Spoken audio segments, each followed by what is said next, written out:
Mic check, 1, 2, 3. Mic check, 1, 2, 3.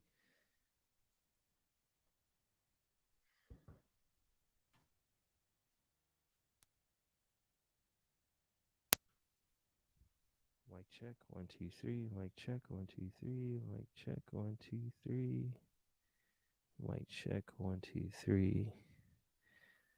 Mic check, 1, 2, 3. Mic check, 1, 2, 3.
Mic check, mic check. Okay, there we go. There we go. All right.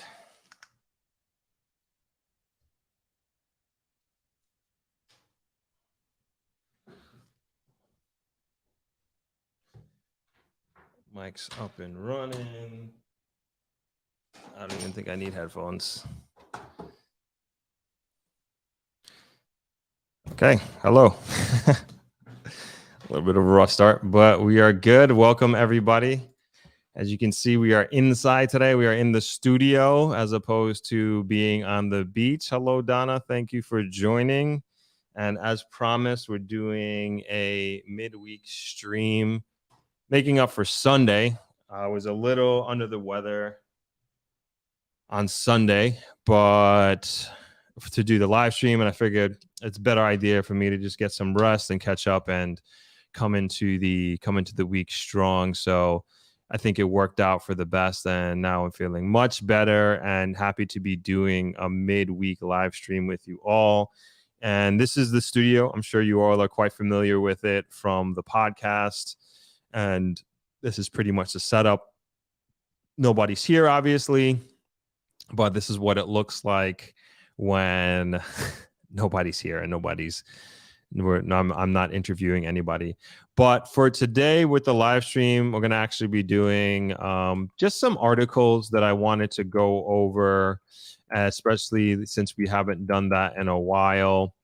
And there was actually so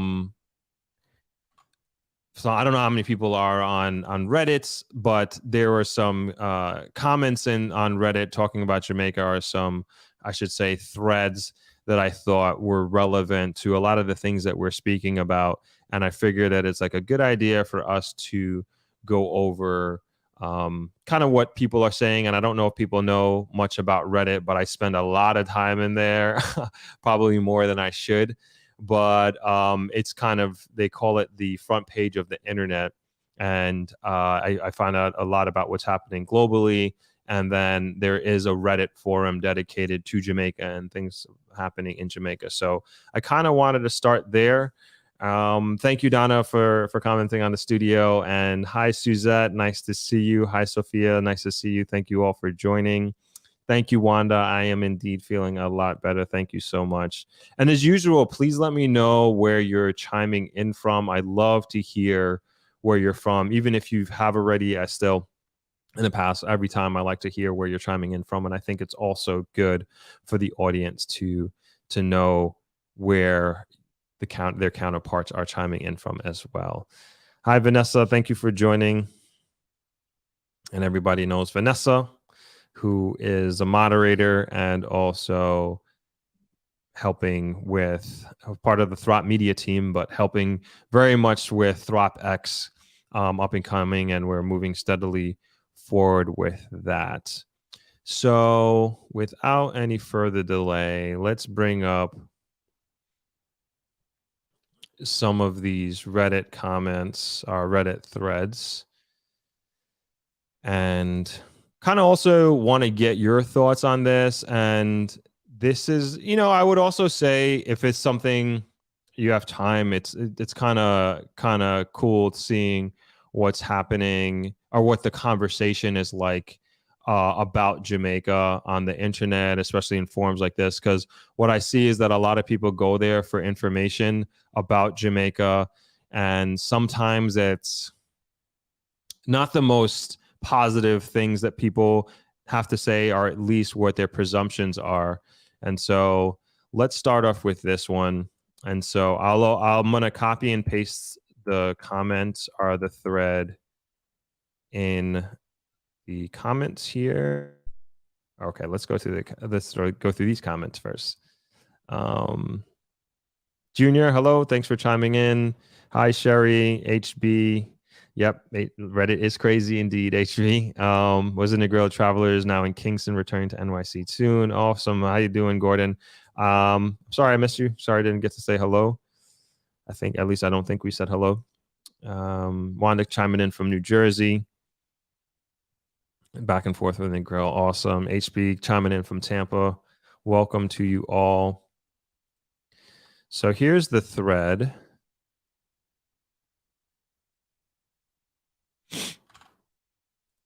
This is the Reddit thread right there in the comments. And you could click on it, or you can I'm going to read it out loud and go through some of the comments as well. Maybe I got to figure out how to do a screen share. I think that would be like the easiest thing. But hold on, let me see if I can do that now.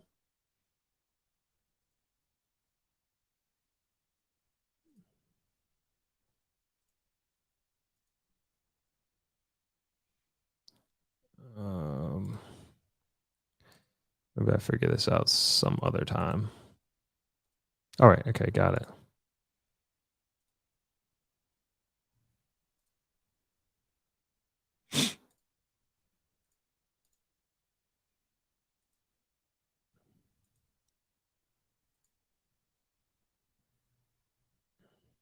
Okay. I guess it's not working. All right. Anyway, that's the thread right there.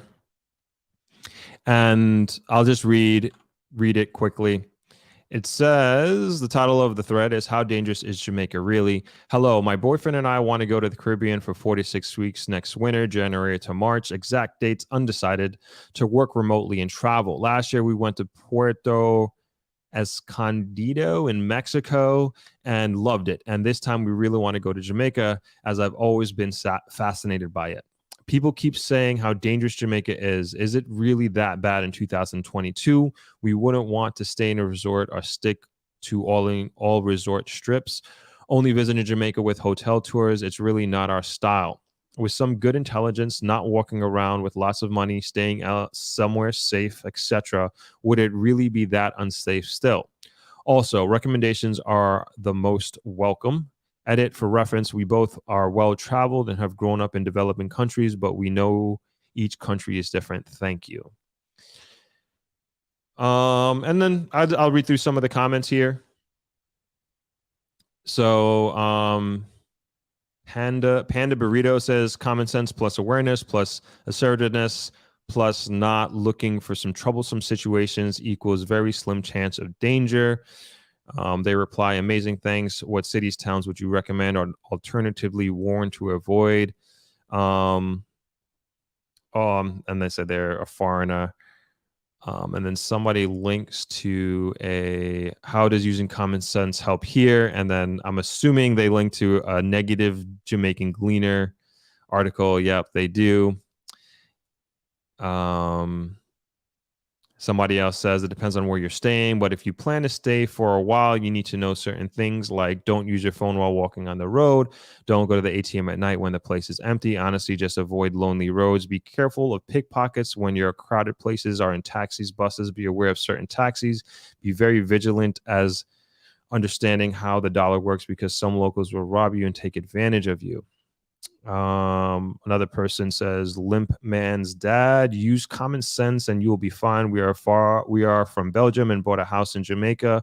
We would not have done that if it was not safe. Do not change money on the streets. Go to the bank or cambio after dark. You can walk outside, but be careful like you would be in every other big city you have never been. Enjoy yourself. Gaza Man Shorty says, learn about the culture, respect the island and the citizen, use your head. Mr. Gale says, I just spent 2 weeks in Kingston. Halfway tree area was absolutely fine. Helps that family is there. But even so, I felt fine, safe walk around.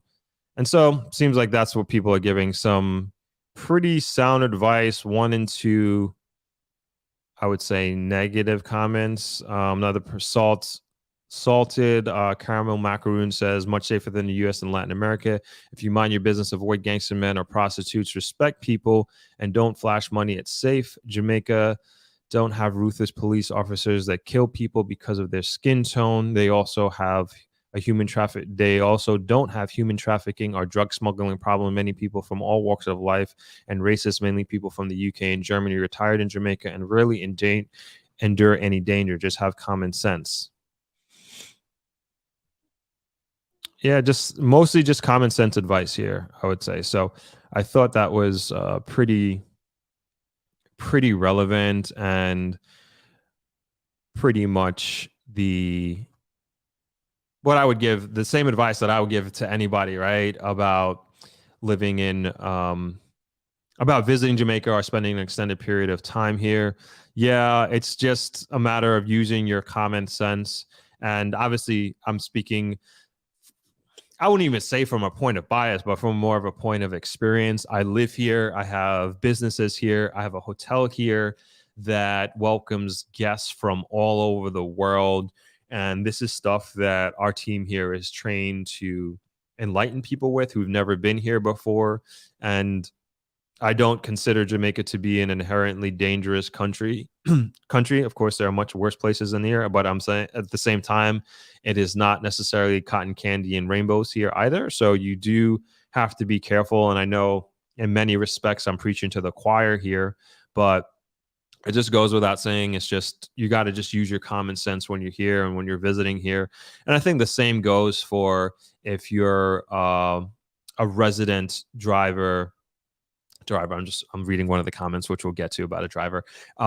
If you're a resident or somebody who's moving here and going to be living here, is this, you use the same common sense principles. I don't think I'm any special than the next person. And I was actually having a conversation with, man, who was it? Literally yesterday with somebody about,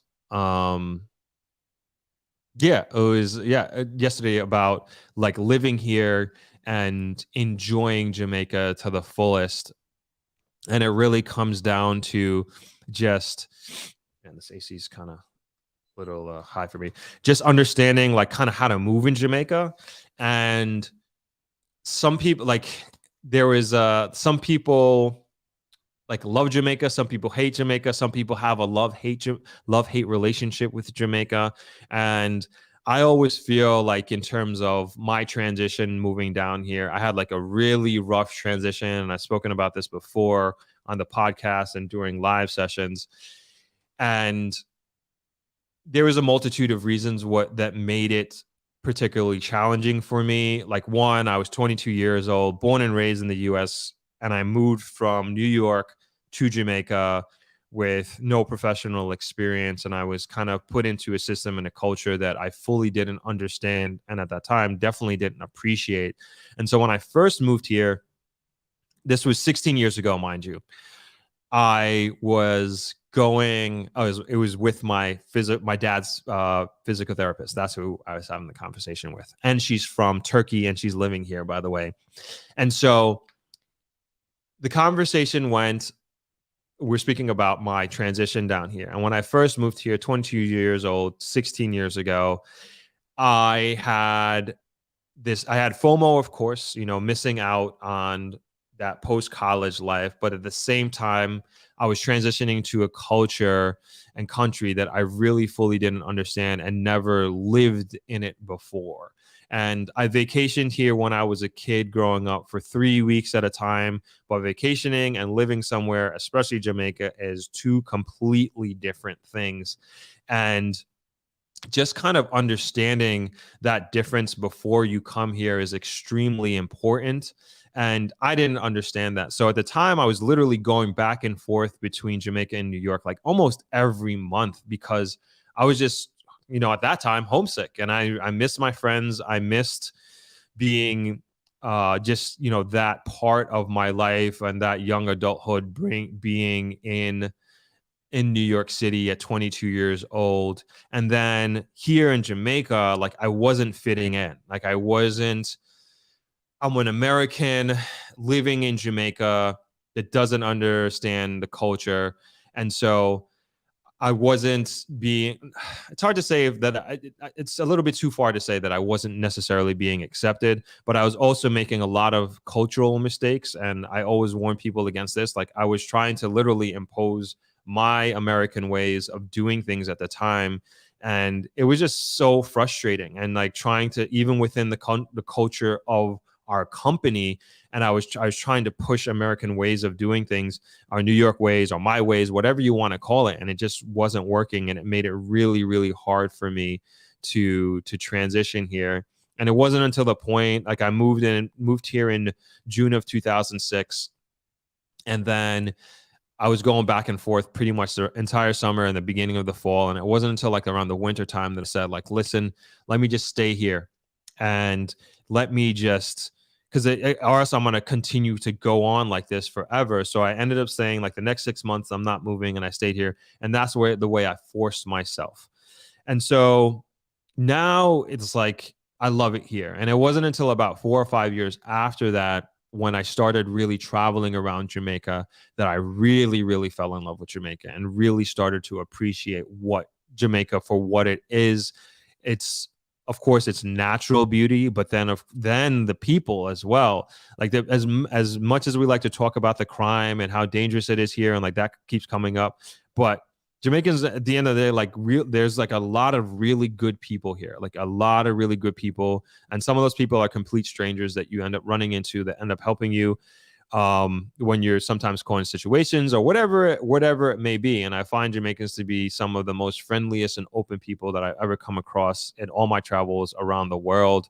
And that's, to me, is what makes Jamaica like really, really special. And on top of that, like the food, the music, the vibe, is really, really special. And there's not many places in the world that I've been that kind of gives me that feeling and makes me so proud to be here and makes me enjoy the lifestyle that I'm able to live here. But with that being said, the other thing that I told my dad's physical therapist is that I also learned how to move here as well. So when I say move in terms of like how I conduct myself on a day-to-day basis, not just here in Negril, but also when I'm traveling the island. And just like many of the comments we're saying in that Reddit thread, is just kind of use your common sense, one, but then also realize is that, you're not back home, wherever that is. This is not a place where kind of just like aloofly leave like your cell phone around or a pair of glasses or whatever have you. Like, there's a good chance that people are going to take it, and if people are tempted by certain things, like, yeah, that might happen.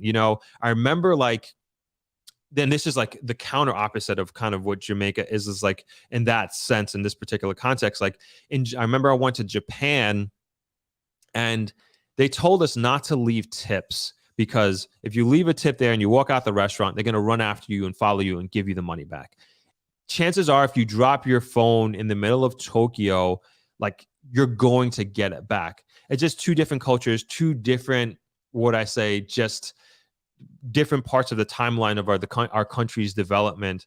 And we are not necessarily like that. And I'm not saying we're a bunch of thieves here in Jamaica, not at all, but it just tells me like you have to move differently in different countries. And I'm sure like there are other countries, like I'm not going to put any other country down that I've been to, but there are definitely countries that like I had to have my head on a swivel that I've been to, because I've been warned over and over about how dangerous certain parts are, and like how you really need to move there. So again, I learned how to move here correctly, if you will, and kind of get into my own lane and really draw the best of Jamaica out for me. And I think everybody loves Jamaica in their own different way. And especially in Negril, it's like kind of easy to find your own lane, I find.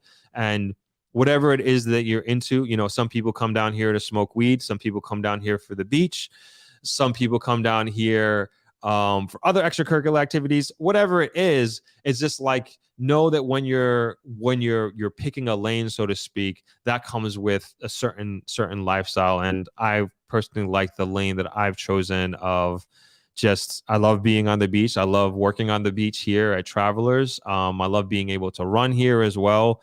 And then the other good thing about being here as well that I find that I also miss very, very much, and I'm sure a lot of you can relate to, is like I miss the food when I'm gone, because the food here is just like I kind of take it for granted, especially like even going back to New York. There's great food there, but it's also very expensive there as well. So I've been going on a long while about that, but let me just hop into some of these comments here. A lot of people were joining, and then we'll get to another Reddit thread. Hi, Elaine. Thanks for chiming in. Hello, Arlene. Paula Brown chiming in from New York. Hello. Veronica. Hi. Yes, thought it was a very good topic as well. Kind of fitting. Heard of a lot not so good things about Negril. What have you heard there, Pauline? Let me know what you heard. Maybe we can talk about it. HB says the tour bus driver that was gunned down. Yep, we could bring that up. That's actually the article that came up. I am a Jamaican living in New York. Hey, Mr. Info, thanks for chiming in. Synthwave, what's up, man? Good to see you. HB said this is a good topic. Crime is what Jamaicans overseas. Crime is what is stopping Jamaicans from overseas moving back home. Shayna, thanks for chiming in. Nice to see you.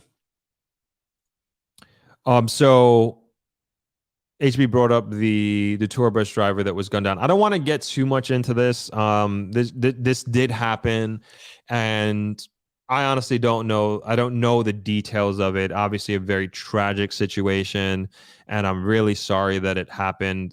From what everybody tells me, like this was a good guy. Everybody knew him. I didn't know him personally. I saw him around town, but I don't really have much to comment on it because I don't know the gentleman, and I don't know the circumstances that that surrounded what happened to him. But at the end of the day, I think we can all agree that it is a tragic situation, tragic loss of life, and it's just a brazen attack that happened in Negril, and of course made headlines around the world, as a matter of fact. But this is not something that, definitely not something normal. It's not like it happened and everybody goes about their business. This is something that like everybody's talking about. And if you could see, even look on the Negril forums and things of that nature, it does have people concerned.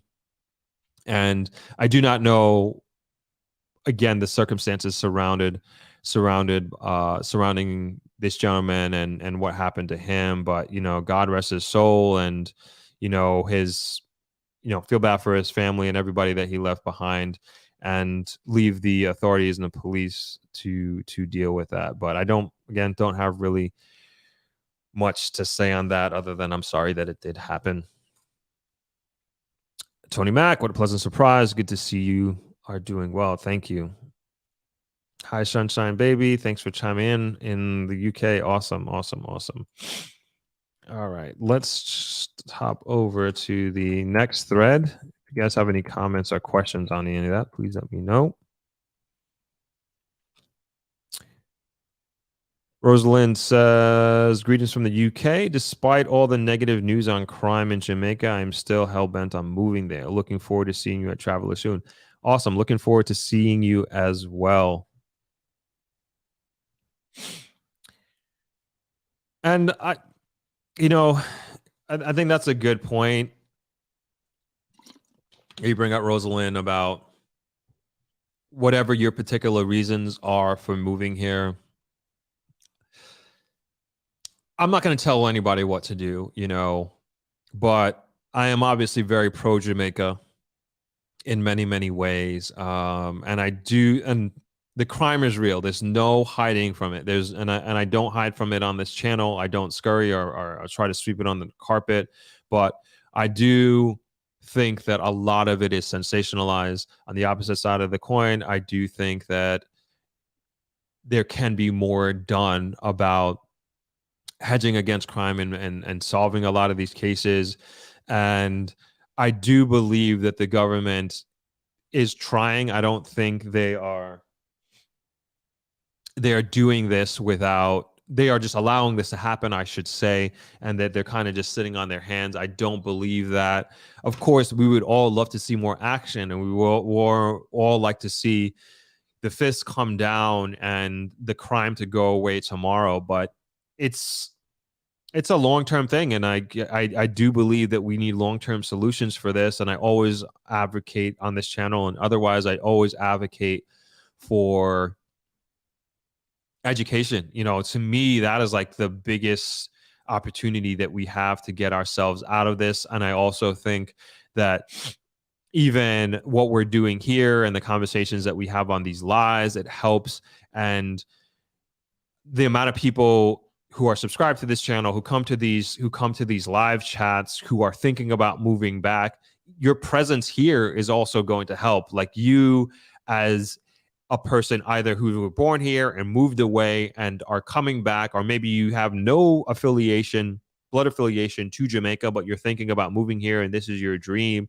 Like, your presence alone here makes a difference. Your experience that you have in other parts of the world and coming back and bringing that here, and I'm not saying you need to start a business or anything like that, but your presence and the influence of your presence and wherever you live will have a rippling effect.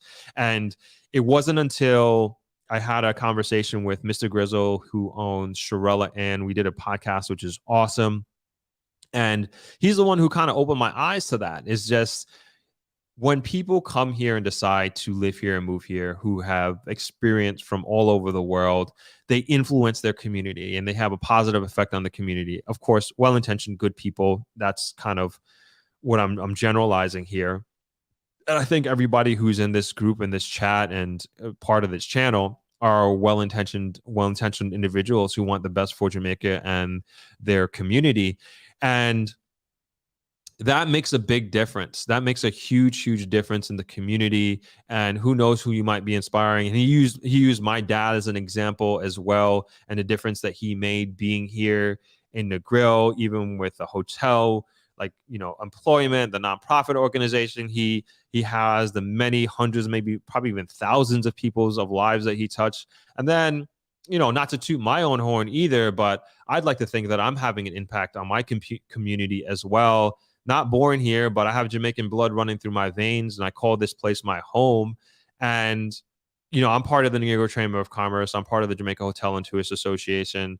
I'm a director with my nonprofit organization.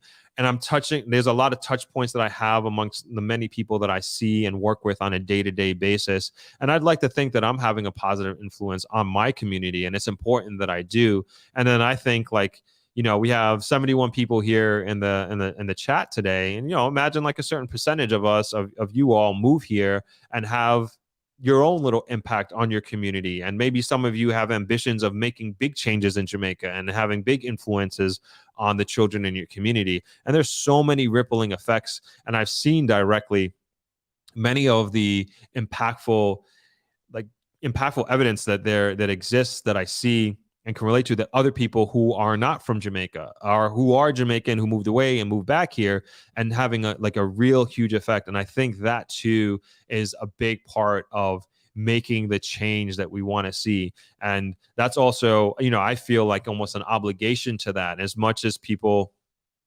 want to like I complain about the crime too, in the sense that I want to see the crime become better. I don't, I want it to go down, but at the same time, it's this, I feel like a sense of obligation that I also have to play my part as a citizen here.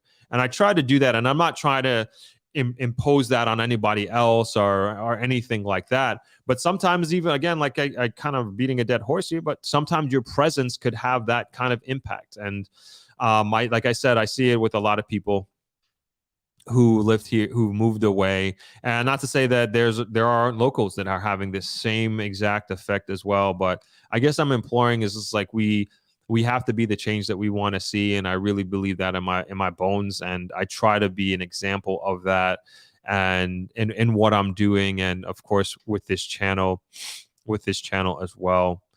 Got a few more comments here. Sherry, what about safety steps to take as a solo female traveler in Negril? Good question. I believe that's actually the next Reddit. I don't know if you're the same person, but that's literally the next Reddit thread.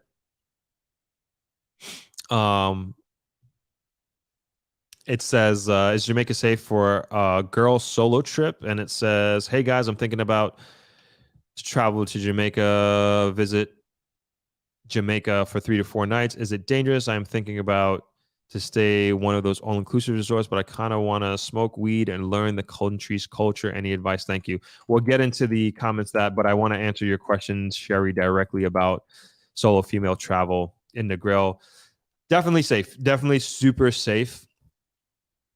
But it's also very important that you understand, kind of going back to what I was saying and what I was opening with, is you really have to know how to move. And I've had a friend, she was from Scotland, and she ended up coming to Jamaica, and she actually had, and it's going to sound like a bad story, but we're going to start bad and we're going to come back good, I promise. And she had what would I say?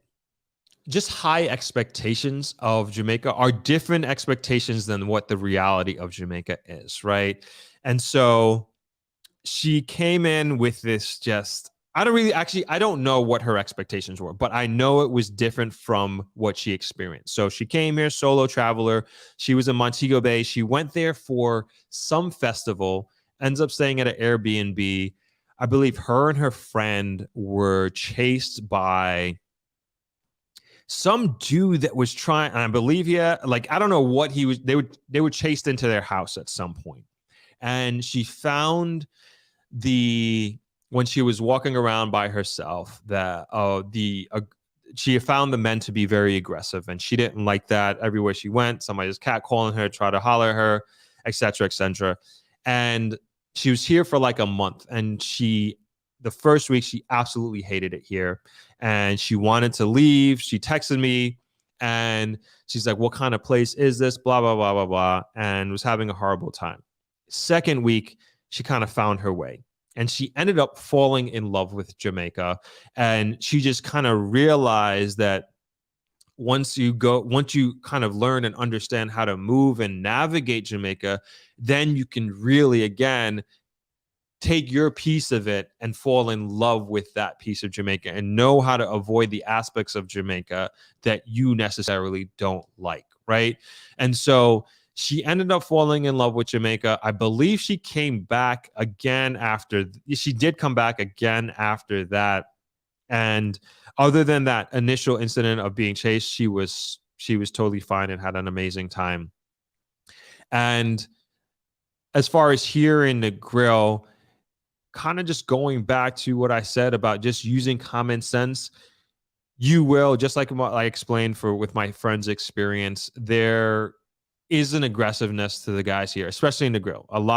There's a lot of dudes on the beach that are they're gigolos, like, no hiding behind that, and they can be aggressive, and especially if you take it the wrong way too.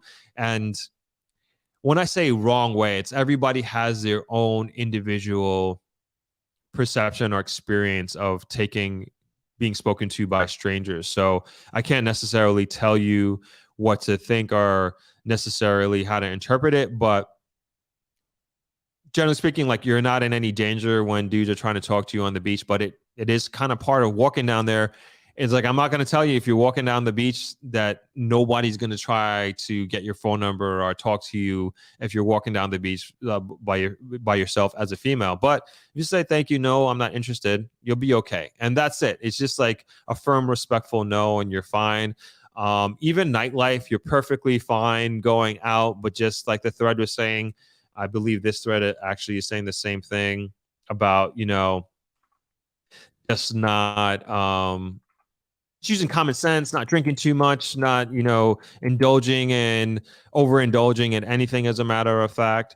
So it's just kind of using that. But we have many solo female travelers that traverse through travelers here over the years, and they're fine. They go out by themselves. Sometimes you meet somebody while on vacation, or a group of people that you end up hanging out with. And if I'm sure you've traveled by yourself before, maybe not, I'm not sure, but that happens a lot when you travel by yourself, that you make friends with strangers, and then they become your friends, and they become your travel buddies.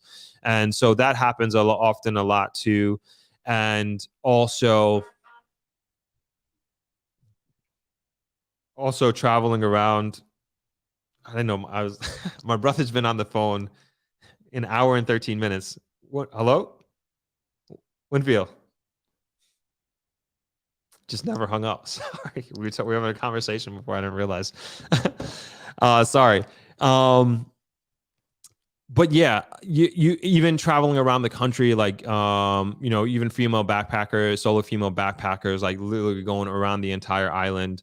You'll be fine. Just be smart. If you have any specific questions or you need recommendations, you can always message me directly on Instagram, Sherry. I hope that answers your question. But all right, let's get to some more of these comments. Sunshine Baby says there is problem all over the world. Jamaica is not the only place that has bad things going on. Right here in the UK, my phone was picked from my hand. The only place that I've ever been robbed was New York. Knock on wood. I got pickpocketed in New York. I got jumped and my bike stolen in New York. Back in the fighting days, all my fights were in New York. I was a young man then, our boy. So yeah, you're right. Good point, Sunshine Baby. Crime is everywhere. Problems are everywhere. Donna Bryce says, went down to Jamaica this month as my dad passed away. I'm sorry to hear that, Donna. I had no idea. Very sorry to hear that. Dealing with the Jamaican banks in the midst of my grieving made me want to bang my head against the wall. So many staff don't know anything. Yeah, that is tough under any circumstance, but especially losing a loved one, especially losing a parent, that can be very, very frustrating. And we are going to have some bankers at ThropX conference, so definitely ask the hard questions. If you're attending. If you aren't able to attend in person, we have virtual tickets available as well, and we are going to be taking questions from virtual conference goers as well. So, this is a good time to ask the bankers, like, what is going on with the lines in the bank? What is going on with the bureaucracy? It is getting better, I have to say. There is a lot of things that you can do, and I'm not sure if a lot of people are aware of this. I know we like to bash on the banks here sometimes on these live sessions, and quite frankly, they do deserve it, but we have to give credit where credit is due. And one of the things that I do see a lot of improvement on is the online banking. It's a lot better. We have we only have one drive-through ATM here in Negril at NCB, but that's a lifesaver. That's a lifesaver, being able to drive up and get your money from the ATM and drive off. I think that's fantastic. Doing bank transfers, even amongst a vendor, or paying my rents, paying bills. So at least, you're getting rid of checks and also physical cash. But whatever I can do to avoid physically walking in the bank, I'm all for. And I think that that's the direction that many of these banks are continuing to head into, which we should be heading into. So I'm really sorry to hear about your dad. Again, Donna, my condolences. And I'm sorry to hear about, the craziness of going through that annoying bureaucracy. I don't know what the situation was, but yeah, that's pretty annoying. Shayna says, toot your own horn. Toot, toot. Thank you. Leslie says, the same type of crime happens here in Maryland several times a day, but black countries are highlighted. Fair enough. I'm Jamaican. I grew up in the Bronx, New York City, and crime is bad. Donna says, use common sense in Jamaica like everywhere else. Robert Joseph says, Turbo's case, follow the money, simple. He didn't pay someone that he owed, probably. I don't know. Let's not speculate on that at all. I'm going to leave that there. Sophia says, hi, Throp. I'll be staying at Travelers in 2 weeks' time. I sent you an email, but I haven't had a reply. Hopefully, I get to meet you when I'm there. Which email address did you send it to, Sophia? Please let me know. Yeah, just I'm sorry about that. Let me know and I'll try to look for it and I will respond as soon as we get off here. I apologize for that. Yep, but I'll definitely be here. Yeah, I will be here in 2 weeks for sure and would love to say hello. Julia for Justice, thanks for chiming in.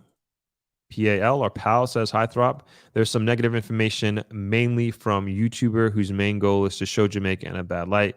We need to be the change. Absolutely. So I recently found out about, I'm not going to bash any specific YouTubers or YouTube channels, but there are YouTube channels that are specifically geared towards negative news. And yeah, if it bleeds, it reads. Like that's like the thing. And I'm like, wow, they are really, really pushing this stuff.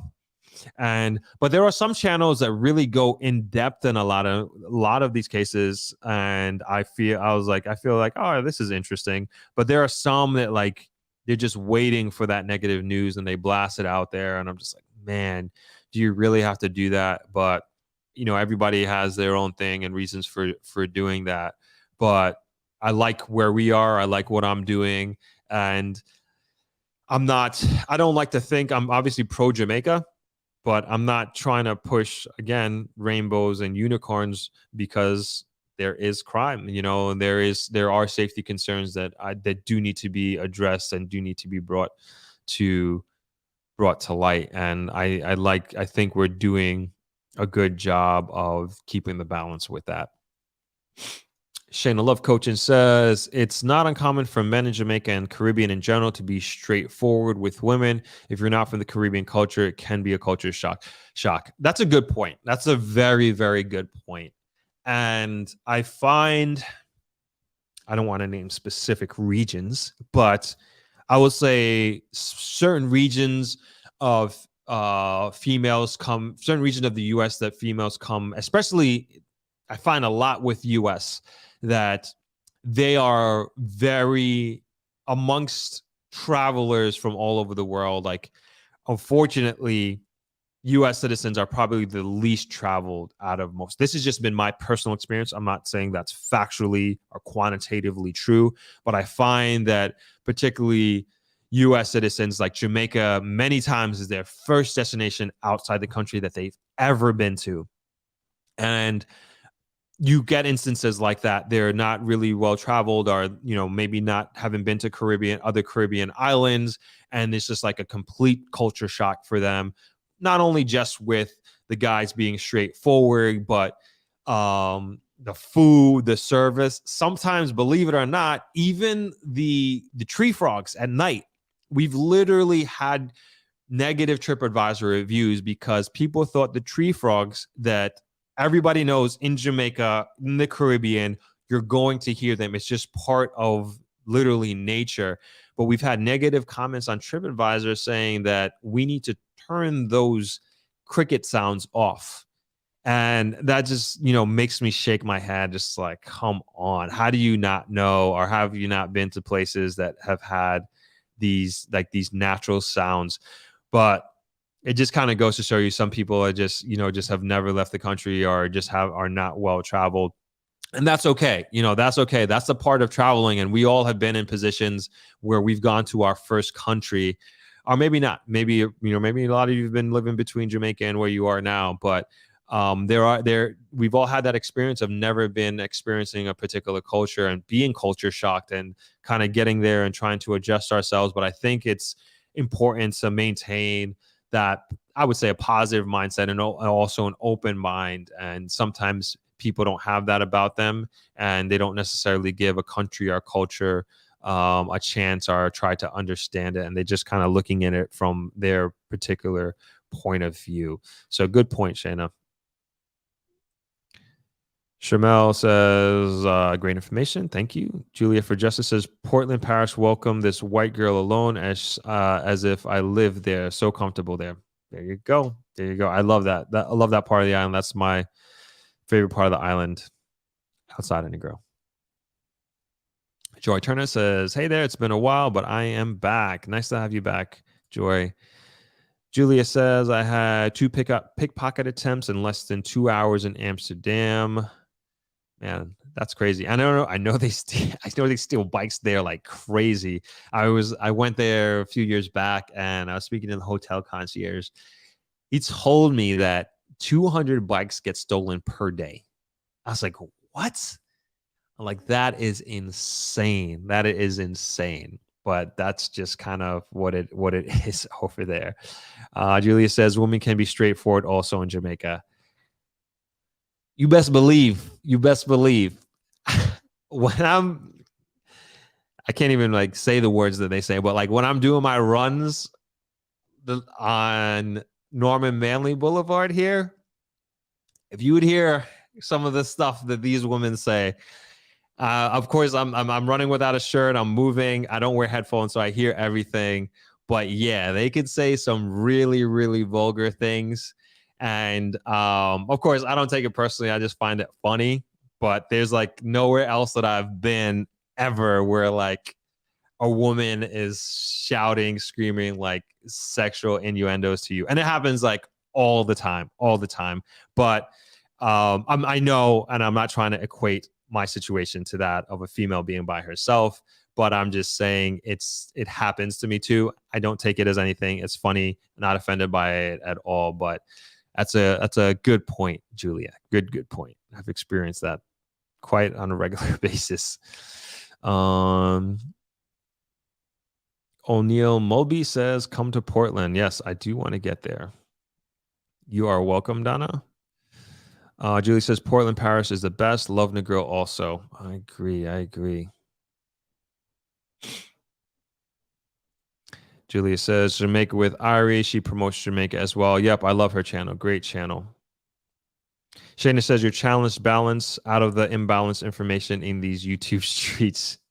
Well said. Well said, Shayna. O'Neill Moby, no crime in Portland. Yeah, so Portland has the least murders in all of the parishes. I was there a couple years back, and a friend told me that they had the year before that they had 1 murder or something like that. Of course, that's one too many for sure, but that is from what I understand the least crime stricken parish in all of Jamaica. HB says, you provide balance, and that's what I like. You're welcome. Thank you.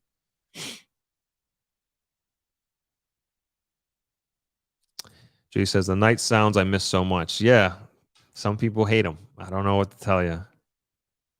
Sherry says, the sounds are amazing. That's what I loved. Julie says, Jamaicans are direct with communication. And Shayna, yes, very, very funny. It's the culture. We have no filter. Yeah, so it goes. I ain't mad at it. It's okay. Let's hop over to Julie says, I love the directness, communication in Jamaica. Get to the point. Big up Throp Xlor says, what's going on? Thanks for chiming in. All right, let's go over to those comments on the Reddit. So I'll throw in the thread. I really got to figure out this screen share. So that's the Reddit link I threw in the comments. Pretty much the same topic on solo female traveling in Jamaica. It says, is Jamaica safe for a girl solo trip? Again, hey guys, I'm thinking about to solo visit Jamaica for 3 to 4 nights. Is it dangerous? I'm thinking about staying at one of the all-inclusive resorts, but I kind of want to smoke weed and learn the country's culture. Any advice? Thank you. Little Glow Peep responds, I just got back a few weeks ago from a solo trip in Negril. I'm a 30-year-old woman. I stayed at a smaller boutique hotel on the cliffs and had the most amazing time. Excuse me.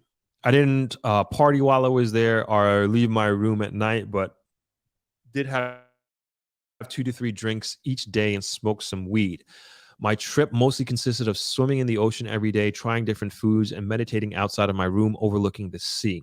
I met some locals and we hung out on the beach one of the days. I mostly just maintained awareness and trusted my instincts. It is important to have a certain level of street smarts, but I think everyone should have those no matter where you are. If you're staying at an all-inclusive resort, I'm sure you will be fine. Just be aware of your surroundings. If you do leave the resort, don't wear expensive jewelry, carry expensive handbags, don't carry too much cash on you, etc.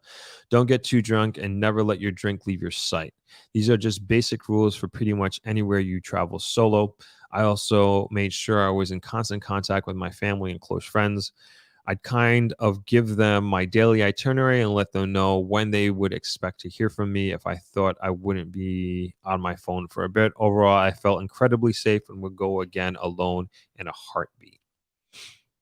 And then somebody asked, which boutique hotel would you recommend? Little Glow Peep says, so I stayed at Catch a Falling Star. I'm not sure if some people would classify it as a boutique hotel or not.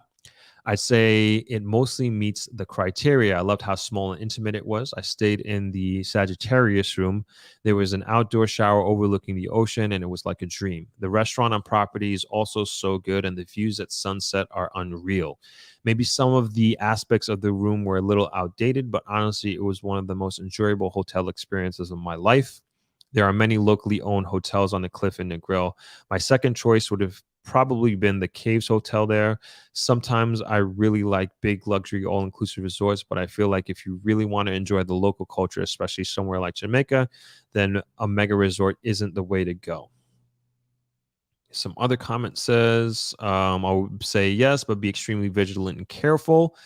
Jamaica is a very nice country as long as you use your common sense. That's from Great Apricot 8540. Random Green Gold Black says you'll be fine. Jamaican Polak 75 says just be careful and trust your gut. The Hardest says I went in Jamaica twice alone. One time in February 2019 in West End, stayed with a Rasta couple and other people in an Airbnb. I was there to meditate and put the past behind and start over. I met awesome souls over there and had an amazing and deep discussions. I didn't really went out since I was there for a spiritual purpose. I met a taxi driver / tour guide. He became very protective when he knew it was my first time and I was alone, called me crazy, LOL. When I was going out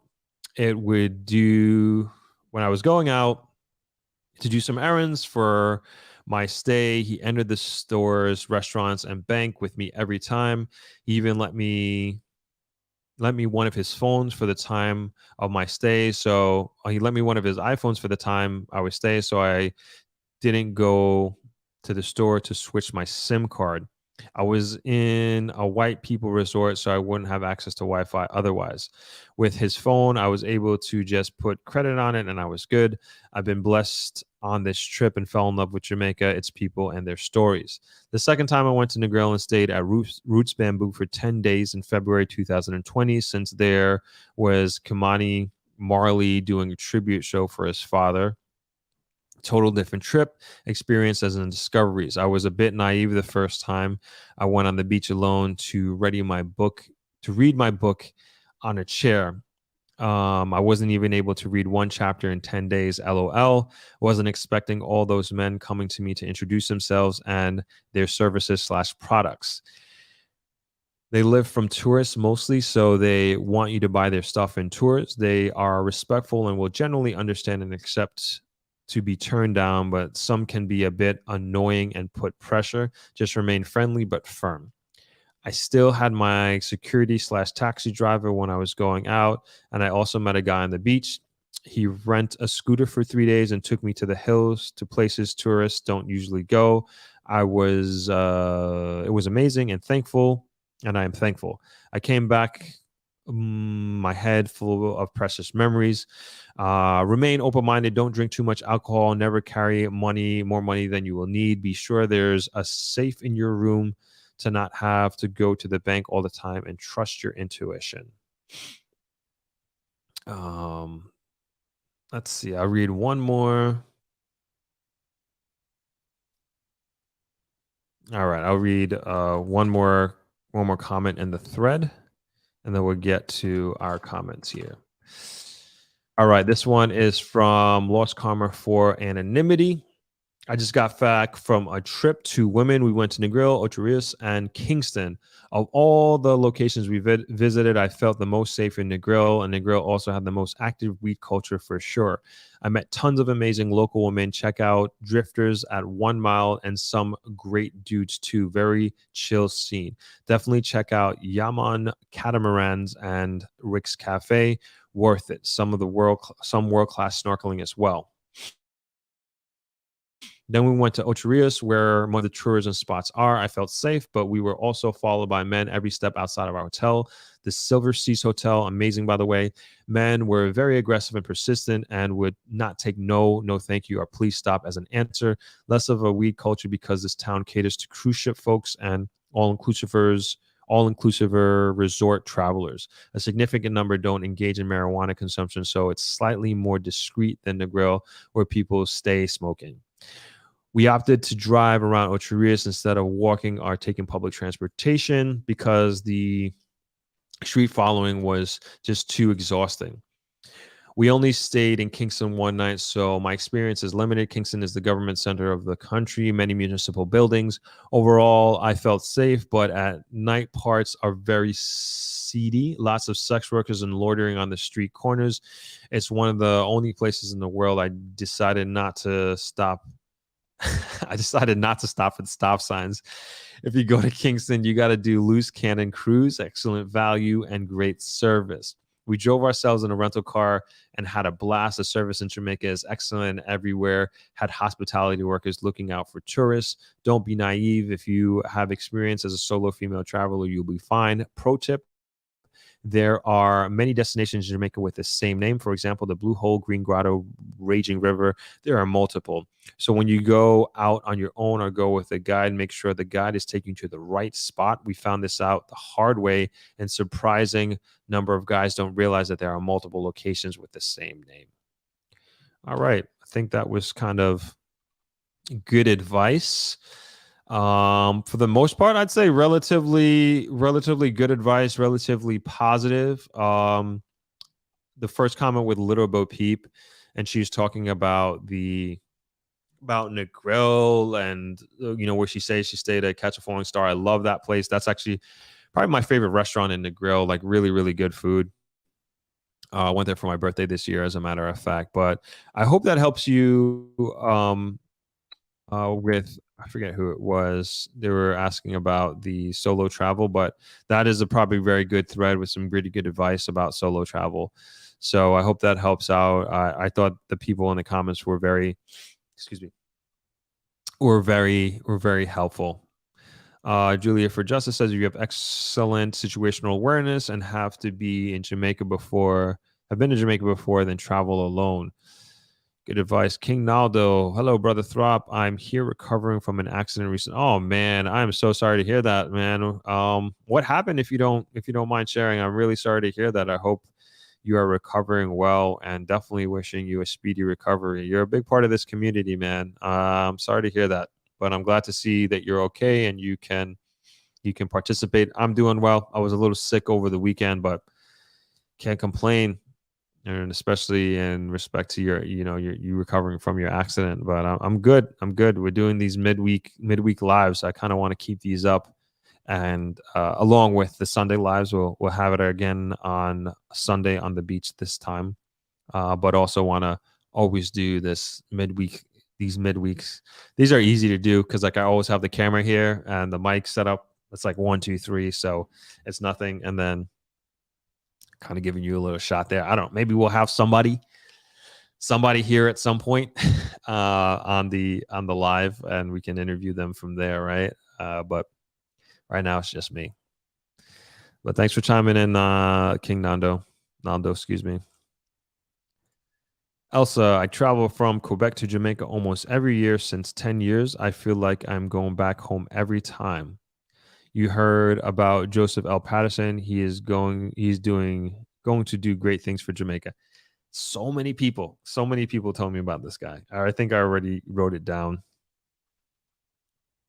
We write it down again.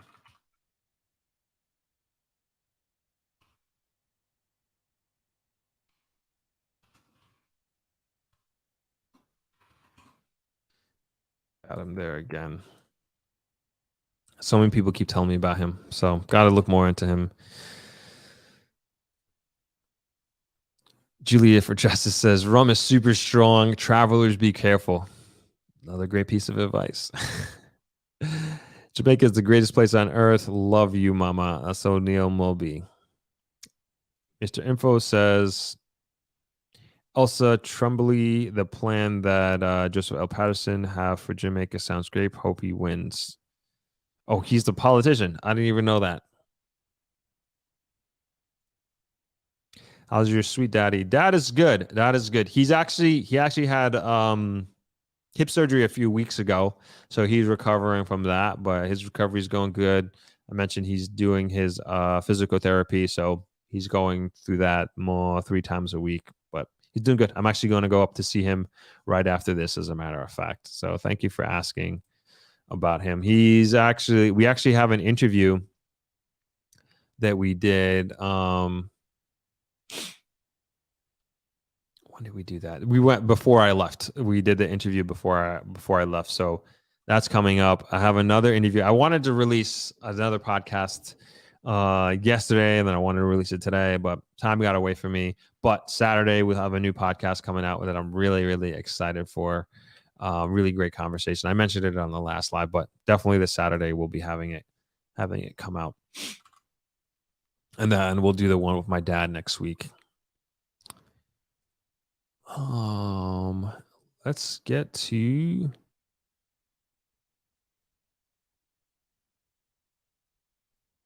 so we can go into the next article. So I think we talked about this before, but we can still bring it up. Okay. Let's see how long this one is. Okay, this one is good. Okay. All right. So I guess it aligned with as we were talking about education and the importance and my perspective of it being the way forward to really change Jamaica and change the direction that the country is in. We can start with this article. Oh, and thank you for your well wishes, everybody, for my dad's recovery. Really, really appreciate it. I'll make sure that he sees this.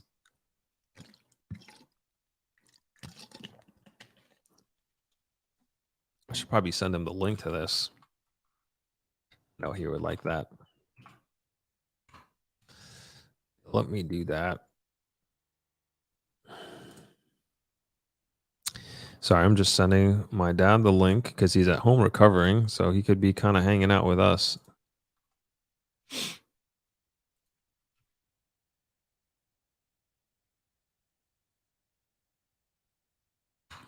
And now he has a link to the live. Hopefully he'll join.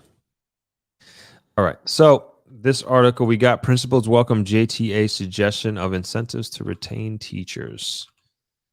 So let's throw that in there.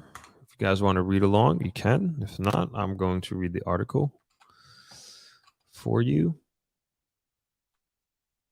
And it says, this is on the Jamaica Observer, written by Brittany Hutchinson on August 18th, which is today. Principals on Wednesday expressed support for suggestions made by the Jamaica's Teachers Association, JTA, to help retain teachers in the education system. The JTA president, Winston Smith, during an exclusive interview with Jamaica Observer on Monday, recommended celebrating teachers through partnerships, free schooling up to tertiary level for educators, children, and providing a temporary education infrastructure development in place for the Jamaica Teaching Council bill. Pointing to the JTA president's suggestion for an education infrastructure development program, Webster Memorial Basic School primary principal K. Ann Russell Temple agreed, noting that it would help to improve the school system. It should happen.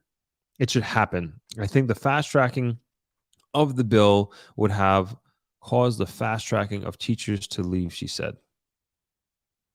I believe in the improvement of the education system. Whenever the bill comes into law, it means that we're going to be in trouble at the early childhood level because most early childhood institutions are privately owned, and therefore these teachers are going to demand the money, said Russell Temple. Meanwhile, principal of Tarrant Primary School, Hadaja Freeborn Ravington, stressed that Smith's recommendations are major pull factors for educators. They are very good suggestions, but the main reasons why teachers migrate is for a better standard of living, better working conditions, he said. Also referring to the infrastructure development program, Freeborn Ravington said, teachers and students would want to come to an environment that is clean and you're able to work in. How the system is financed, it doesn't lend itself for an adequate refurbishing and proper refurbishing of classrooms and even the school compounds so that it would make it more accommodating. Principals at St. Jago High School, Colette Furtado Price, said she agreed that free schooling up to the tertiary level for educators would be a good move as teachers have it rough. I just know the situation is critical. I'll be facing a shortage of teachers going into September, and I know that there are colleagues that are worse off than I am, she said. I would also say go ahead with the JTC bill. Some serious things are happening.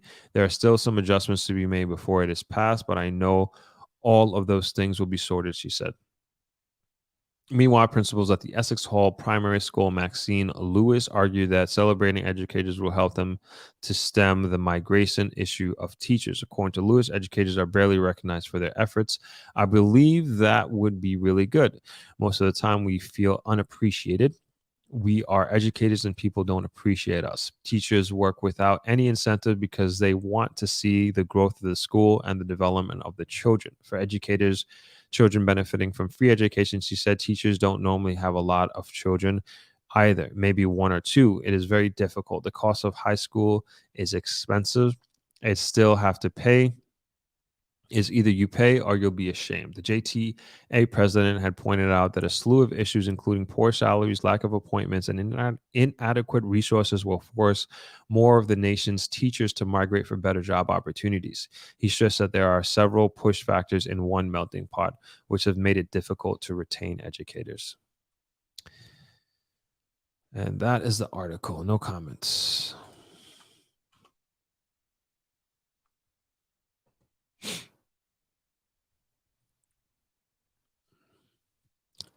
So I thought that was a decent article about the teachers and kind of going back to the educational aspects. Of course, investing in education, the investing in infrastructure of education, schools, etc., materials is important, but also we need to address into the people who are educating our young persons. So investing in the teachers and incentivizing it, like the article is saying, I think that's super, super important. And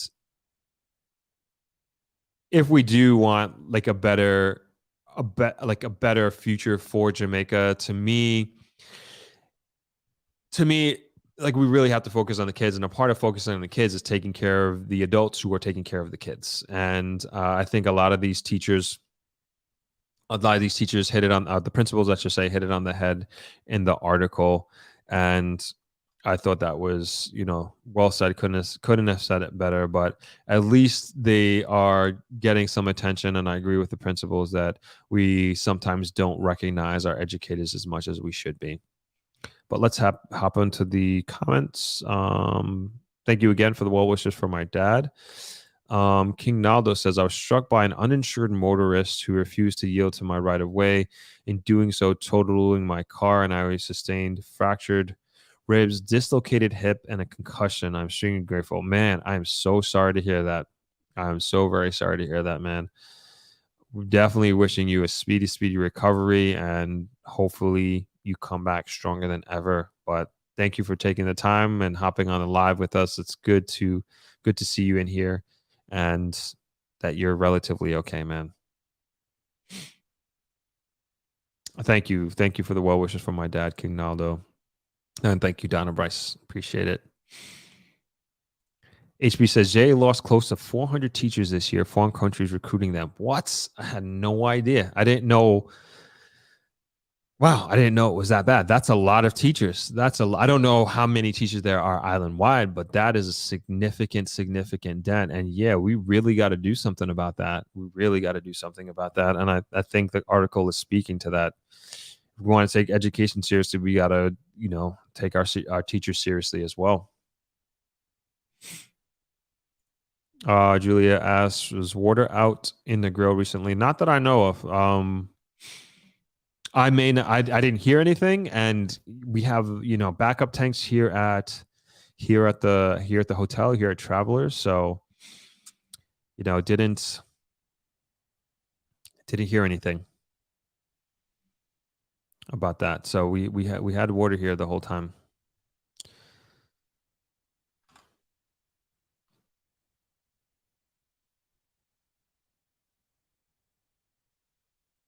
All right. I think people. All right. So one more article here, and then we can just have an open discussion. So I'll throw it in the comments and, of course, read it. And so this is about the highway project in Manchester. And I think I might have another article just seeing here. I don't know. We'll just keep it with this, and we'll keep it moving.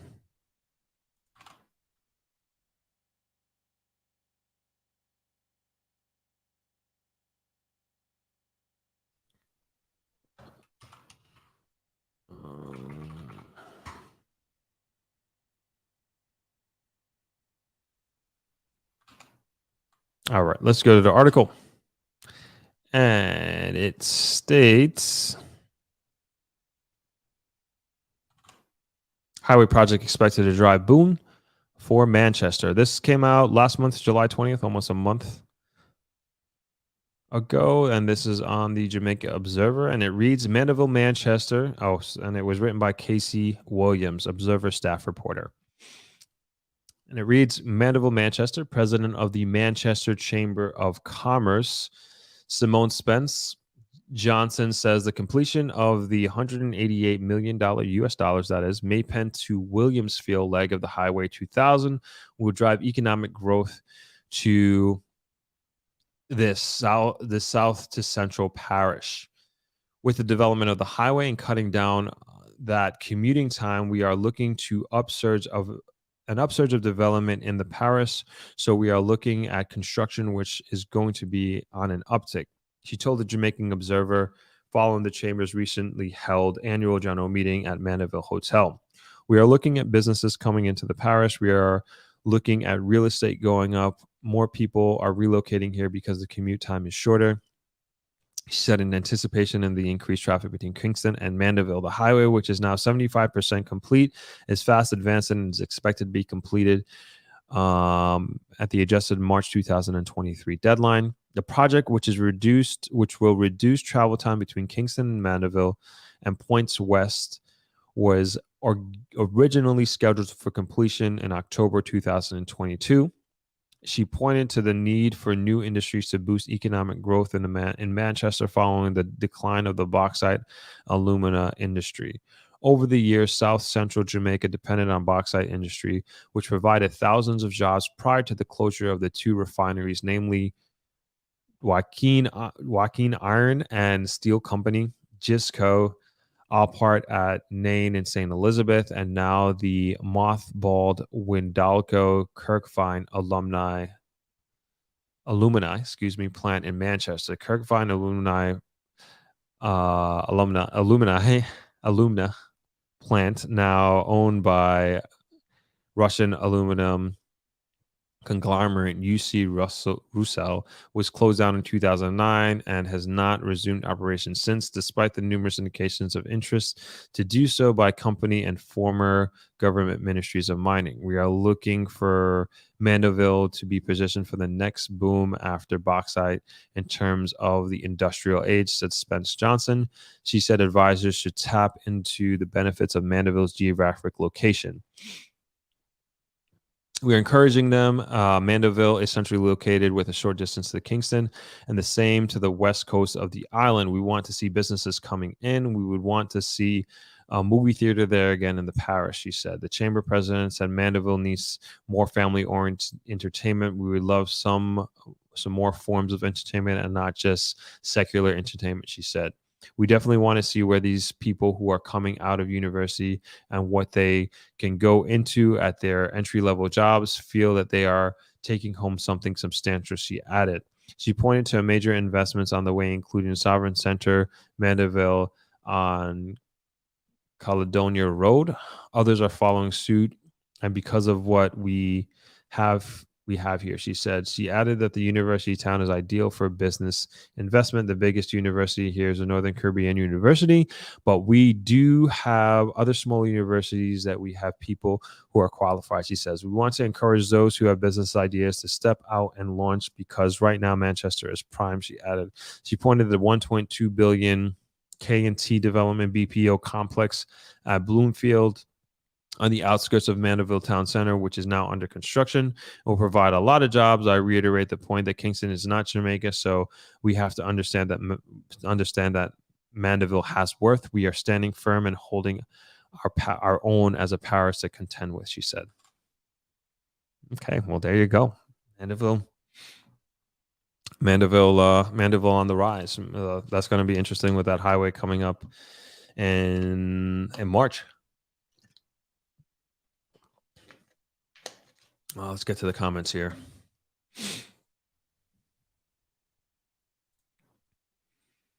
Sure, Graham says they need to pay dedicated teachers. They're teaching the future. If they don't get support and pay, they don't stay, even here in the United States. I agree. I think there just needs to be like a global shift in how we view our educators, especially in a country like Jamaica, and how we take care of them, because I mean they're just so badly needed. At least if we're going to say we're going to take education seriously. Shayna says, friendly reminder to put the ThropX link in the chat. I will do that. Thank you.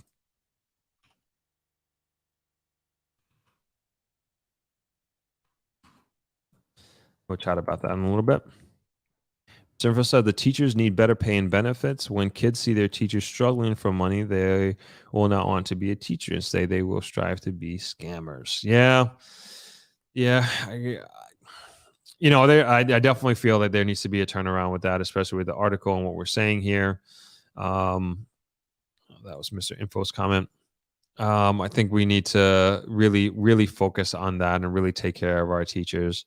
And again, should be a big part of the plan of focusing on education as a country. All right, those are all the articles that I have today. Sorry, this AC is stuffing up my sinuses here. So as Shayna announced or reminded me, that's the ThropX website. So I guess I don't know about big announcement, but an announcement nonetheless about ThropX. So we have virtual tickets available. I know a number of people have asked about that. And so we are going to be doing a virtual version of the conference, and it's over a 4-day period, Thursday to Monday. And the conference, the virtual ticket gets you access to all of the panel discussions. So pretty much the all day Friday from 9 a.m. to 5 p.m. and then same on Sunday. So that's November 11th and November 13th. And you'll have access to every one of the speakers, and we're only charging $100, which I think is very, very fair and reasonable for an entire weekend conference. And then you also get we're trying to get it so you get the replays as well. So we're talking to a company that it has that available, that has a technology to do that. So as long as they are able to do that, that will be included. So there will be if there is a recorded version of it, everybody who pays for the virtual conference ticket, you will also have access to the replays, which means that if you want to go back, rewatch it again, or hear a certain part of what somebody said, you will have access to that and can go ahead and replay that. So that's also included in the conference, in the virtual conference ticket. So yeah, I thought, $100. I'm also trying to figure out, so we're doing on the Saturday, the 11th, Saturday, the 12th of November, we're doing a Negril Tour. So this is a real estate tour of both commercial and residential real estate around Negril. And it's mainly focusing on like people who want to, like, say I know a lot of people are looking to buy homes. And I think even if you're not looking to live in Negril, but at least you kind of get a feel of what you pay to get while you're here, both in terms of the pricing and also the quality of the house, the location of the home, and then also people who may be looking to rent and getting, like, seeing and feeling and breathing, getting a physical idea of what it's like to rent homes that are available. And I also hope, my hope is for people seeing these homes and seeing what they're renting for, that we got some entrepreneurs and we got maybe even real estate developers or want to be real estate developers say like, oh, this is what's being sold for X dollars in Negril. I could come and build XYZ, or I could come and refurbish XYZ and sell it for whatever, and that sort of thing. Because Negril is one of those places that is desperate for modern housing. I say that so many times. It is so desperate for modern housing and modern accommodations for long-term stays. And I know the people who are doing it, they're doing very well. I could tell you that. The people who are doing it. And there are only 2 modern real estate developments. Okay, 3 modern real estate developments in Negril, residential real estate developments in Negril. And that's Little Bay Country Club, which is completely sold out. So if you want to buy a home there, you got to buy it from somebody that owns it, not the developer. Then there is Aqueducts, which is not sold out, but it's downtown Negril, modern, but it's on the expensive side. Also not best location. Gonna keep it real. Not the best location, but it's the newest one. And then there's Negril Estate, and I hesitated to put that in there because Negril Estate, you build it yourself. So can I really put that in the same category? Probably not, because you could go. It's a gated community, yes, but I won't say it's modern development, because you go in there, you buy the land, you build it your house, so you can make it into whatever that you want it to. So in that sense, under that guise, there's really only 2 modern real estate developments. There is Point Village, but it's dated. It's a dated development. But you can buy you can buy your apartment there and you can make it into whatever you want. And if you're into the Airbnb or VRBO, you can go and rent it out. But it's a beautiful property. It has 2 private beaches. It's in its own cove. There's nobody going to bother you. Like a lot of these things about we were talking about earlier with hustlers and people being aggressive. There's none of that because nobody has access to the property. It's a 14-acre property, but that is also an option. So these are the kind of residential aspects that we are going to show, as well as land that is for sale that can be developed. So if you wanted to do, some of the parcels of land, and we have to start narrowing it down, are like, like a 7-acre piece of land that you can develop and put several houses on there. There's a 20-acre piece of land, which is obviously quite large, but these are poised, great locations in my opinion, but they're poised for development and poised for anybody to do well who wants to come and do a small or medium-sized development. Let's get back to the comments here. O'Neill Moby says the diaspora should get together and help the teachers because they can't all migrate. Yes. If the diaspora did do that, I would like to see how we can do that in a sustainable way. How we can, if there were something to be done about that, how we can do it in a sustainable way. But interesting. I don't know if you have any ideas on that, O'Neill Moby.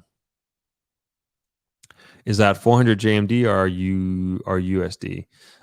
Sorry, Lentworth. I'm not sure what you're referring to. I don't remember what I said. Sorry about that.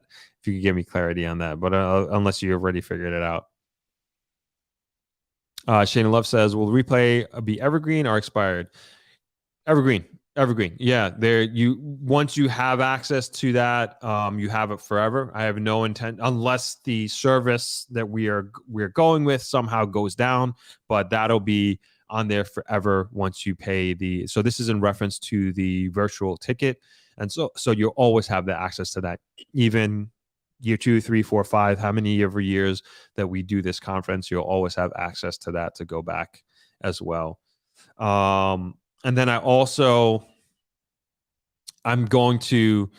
are going to be PowerPoint presentations by some of the panelists. Not all of them will have, but you will also have access to all of those PowerPoint presentations as well. And so you'll be able to make notes and trying to get it to a point. So the less writing you have to do, the better. Because like I know when I go to these conferences, I think like, man, I wish I had access to the PowerPoint presentation so I don't have to be like scribbling down and I could really focus on what the person is saying. But I'm trying to avoid that and kind of think one step ahead so everybody can really be focused and engaged with the speaker at hand. That goes for both the virtual and also the people who are doing it in touch. Lenworth says virtual conference ticket. So so the virtual conference ticket is at $100. Did I say 400? It's 100 US dollars. Sorry, $100 US for the virtual ticket, and that gets you access to the entire weekend of the conference. And my point in bringing up Saturday is I'm trying to figure out a way to bring people who are on the virtual conference with us. It might. And like, just so you can see what we're like, having like one guy who's going through a camera guy that is going with us to these different locations. So even virtually, you can look at this house or look at this piece of land. Of course, it's nowhere near as close to being there, but at least it's something. So this is definitely not a guarantee. Don't hold me to this, but I'm just trying to figure out a way to do that and to see if it's possible. It's even worth it. And, if it's not going to be high quality, then, maybe we just do a recorded video and we upload it to whatever platform that we're going to be putting the virtual tickets on. But if it's going to be bad, I don't want to do that. But I'm trying to figure out a ways, like if we can do it live, then I would like to provide that for the virtual conference attendees. But definitely not promising that right now. I just want to be clear, but it's something that we are trying to make happen. Tasha Marie says, that's great that the conference will be available online. I was vexed about missing it. Yep. Okay. We will have it available. I know a lot of people asked about that, but you can go ahead and buy your virtual tickets. They are available now. and you'll have access to the conference virtually. And as Shayna brought up, it will be evergreen and it will be on there forever. All right, that's all the content that I have for you all today. Is there any questions that anybody has? I'd be more than happy to answer them.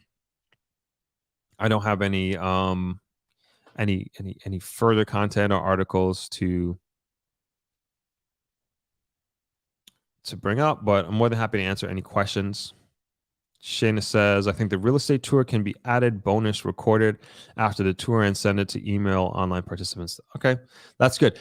That's a good suggestion because as I was saying it might be better because, and it might be even better in the sense that we can do drone shots, especially if we're looking at parcels of land. And to me, that's the best way to see like these big pieces of land is from the sky.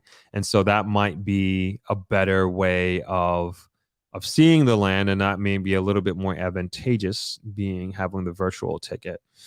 Yeah, that's a good idea. Thank you, Shanna. Thank you for that. The more I think about it, that makes a lot more sense. King Naldo. Negril needs to be a municipality. Yes. With its own elected mayor and tax base to cover town needs. Also, a better organized downtown is needed too. The chamber is very limited in what they can do.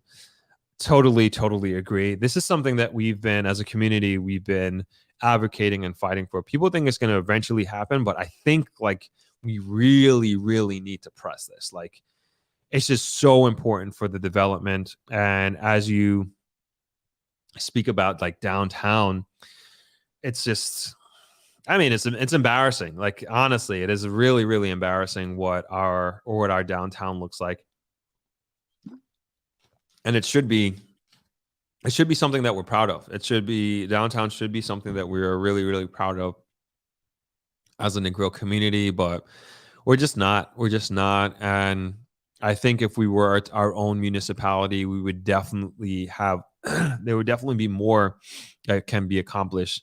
And the chamber is, at the end of the day, we're a lobbying group. We don't have any teeth. That's just what it comes down to. We can't make laws. We can't allocate financial resources to redo our roads or to redo downtown or to put into, garbage pickup, whatever have you, whatever, all those little things that municipalities take responsibilities for. The Chamber of Commerce doesn't have those power, but we can lobby for them, and we do our best. But sometimes we don't get through, and that's because we are a Chamber of Commerce. We are not a part of government. But if we did have a government, I think we'd work very well with them, and we do work well with the government officials, regardless of what political party that they are. And we try to be involved and try to help the community more than anything else. But great piece of advice, Naldo. King Naldo. I think we will get there one day, but I don't think we as a community can rely on the eventuality of it happening. I think we are the ones who are going to need to make it happen as a community. Thank you for that comment. Great comment. HG says, do you have a favorite parish? Yeah, Portland. I said it before, like I love visiting there. I don't get there enough. In an ideal world, I would like to get there twice a year and spend like at least a week. But unfortunately, I get there probably once every couple of years, just being busy here. But hopefully this YouTube channel takes off and I can go there and make videos about it. that would be a dream situation. But unfortunately, I only get there once every couple of years. I haven't been there since 2019. Is it 2019?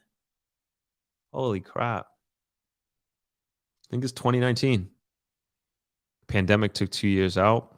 Yep. Crazy. Haven't been there since 2019.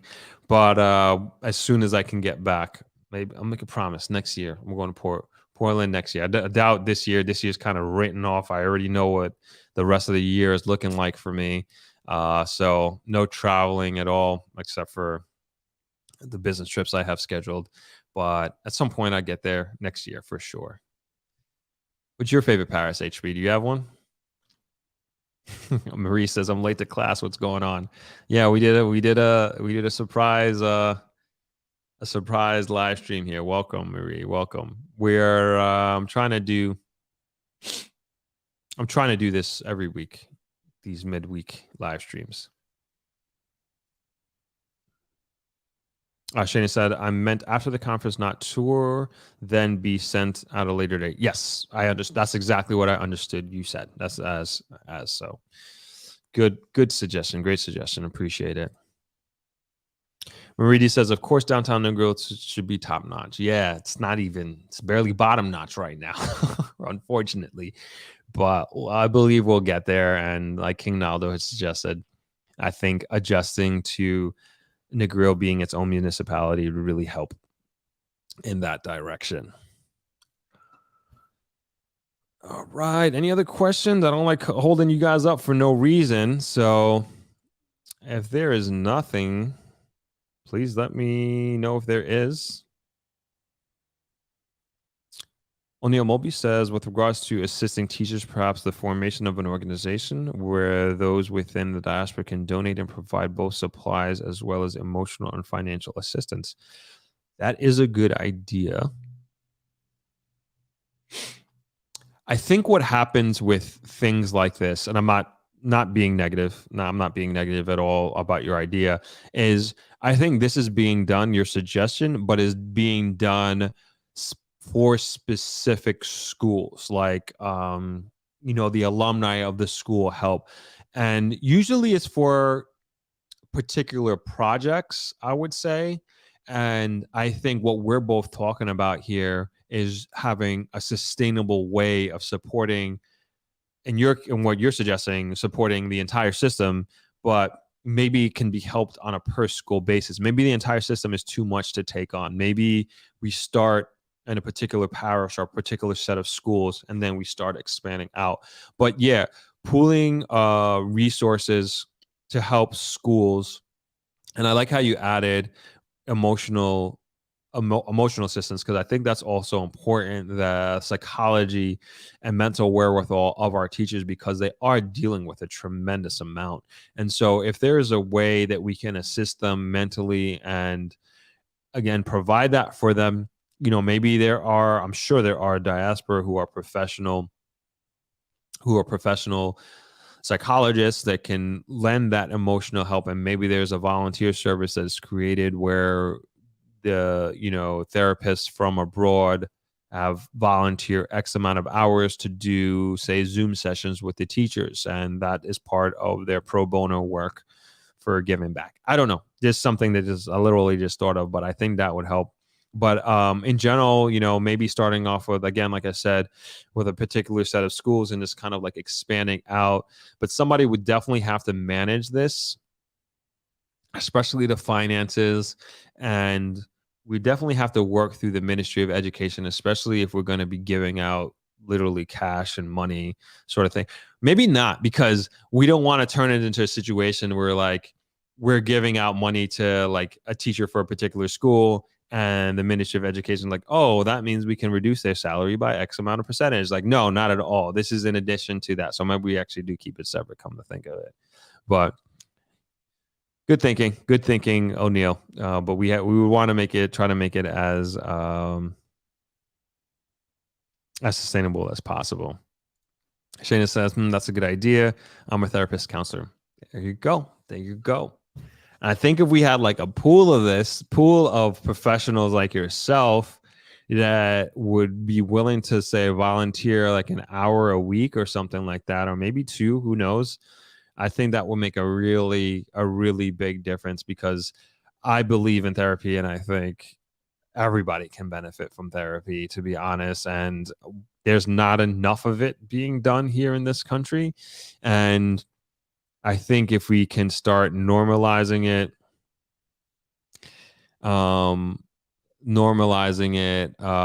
we can make it regular and make it part of the culture. So good suggestion. I like that. I'm glad you like the idea. Sophia says, 6 times you keep missing my comment. No, I'm sorry. I did not see your comment at all, Sophia.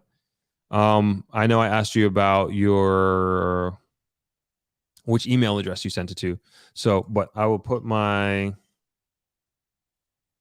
email in there at Throp.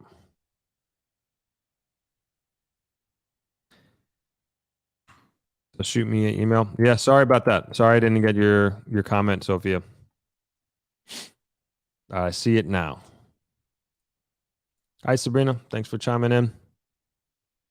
As you says, do you invest in the Jamaica stock market? Only know St. Andrew, Kingston, and St. Catherine area. Left J.A. Young when I visited in those areas. Okay.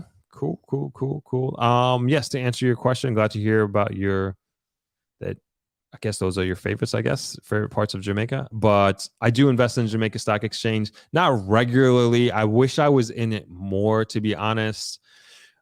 I am looking to actually have to, excuse me, want to talk with German Vancy. I've had her on my podcast. She was a financial advisor from Sagicor Investments. And so I really need to follow with her and start. I want to be just use dollar cost averaging and using that strategy of investing, but I'm not doing enough of it. I should say. Long story short, I'm in the Jamaica Stock Exchange, but just not. I wish I was had more in there, to be honest, because there's a lot of opportunities out there. And it's like somebody actually asked me about this morning. Like they are, I believe he's from New York, husband, wife, small family, and they want to invest in the Jamaica Stock Exchange. And we are going to have so far 2 finance professionals who are coming to the conference, and will advise how that, even though we talked about it on the podcast, but I won't really want to have them get into like the minutia of how do you invest in the Jamaica Stock Exchange from abroad. How do you invest in the Jamaica Stock Exchange if you're in Jamaica? And then they're going to talk about different stocks that they recommend and that sort of thing, and what the process is like. So that's also going to be part of Throp X as well. Sumi says, hello, Throp. Hope you all is well, from Omar and Shika. Thanks for chiming in. Nice to see you both. Thanks for being here.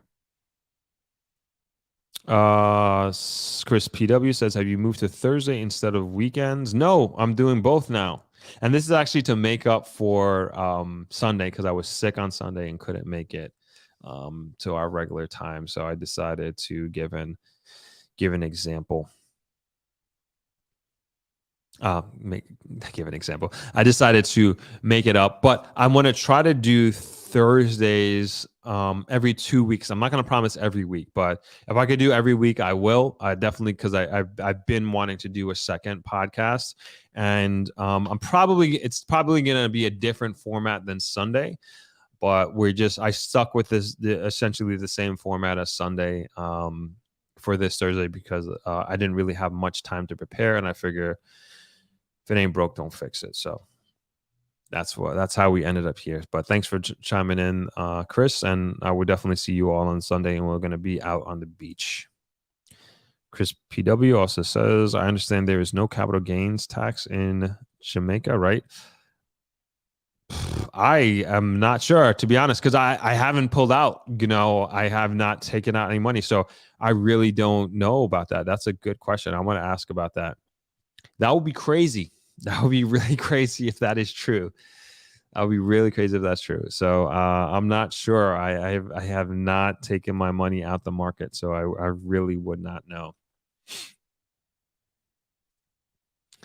Yeah, I prefer the beach view too, but it's just an easier setup. So Thursdays will definitely be in here, because it's usually going to be me in here, and me by myself, I should say. And this is just so much easier of a setup here. Just literally the cameras, the lights, everything's here already. The sound is controlled. I don't got to worry about the neighbors playing loud music, or random people coming by. So this is pretty easy for me to do, and I'm just looking at ways of setting this up and doing this with the least amount of friction. But I'm definitely going to come up with a different format based on being inside, and I think there's a lot of different things that we can do that we can do inside here. So work in progress at the end of the day, but yeah, I would much rather love to be on the beach as well. I'm with you on that. Shayna says twice a month will be sufficient. Midday check-ins. Just a thought. I like that. Midday check-ins. Yeah, and maybe we can do it like maybe be like a little bit more interactive. Like if you have like specific questions, and I know maybe earlier this year, maybe late last year, I brought it up about maybe we use Sunday to get some questions, specific questions that you have. Like for example, Chris asking about the capital gains tax. I don't know, but that's a great question, and I would love to talk about that whenever I find out what the answer to that is, or maybe have somebody who knows about it bring them on. So, good idea. Midday check-ins. I like that. That's the idea. We want to go with a different theme here, so to speak. Julia for Justice says Long Bay, Portland, beautiful, undeveloped. What are the plans if there are any? I keep hearing just rumors at this point about development about that part of the island. Hold on, gotta kick somebody out real quick. About that part of the island, right? And so many people, I've heard multiple people say, investors and onlookers alike, that is the future of Jamaica tourism. And that could be very true. That could be very, very true, because it is so beautiful over there, and it is so underdeveloped as well. And that is looking to be, from what I understand, the high-end luxury part. Like when I say high end, I'm talking about people flying in private jets and docking their yachts kind of thing from different parts of the world. And that seems to be where that travel demographic is going. And I don't know specifically what type of development they're looking to do over there, but I know that seems to be the direction that they're going in. And I've heard prominent politicians talk about development of that nature over there. I don't really have a direct answer, but that's kind of what I've heard for that area, Julie. I hope that helps a little bit.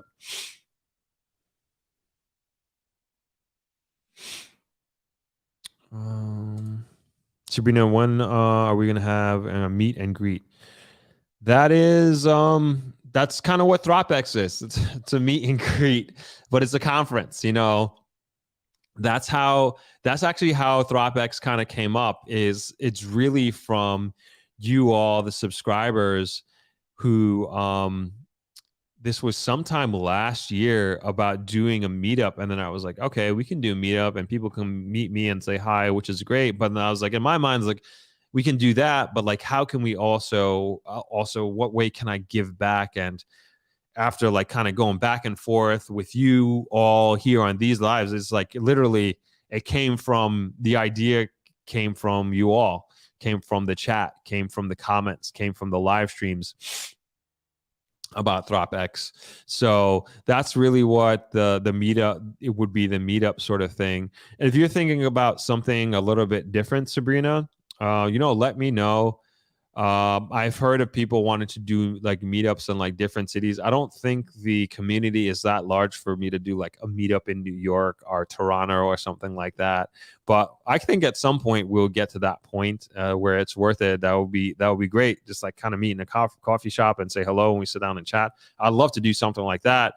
If that's what you're thinking along the lines, let me know, because even in the discussion about ThropX, like we were trying to figure out like where should we do this meetup, and everybody's like Jamaica, and I was like, all right, if we're going to do Jamaica, we might as well turn it into something. We might as well turn it into something that people can walk away with some sort of value, instead of just saying hello to me, which is nice and I appreciate and love to say hello to you all, but we decided to kind of go in a different direction as a community. So hope that answers your question. Good suggestion.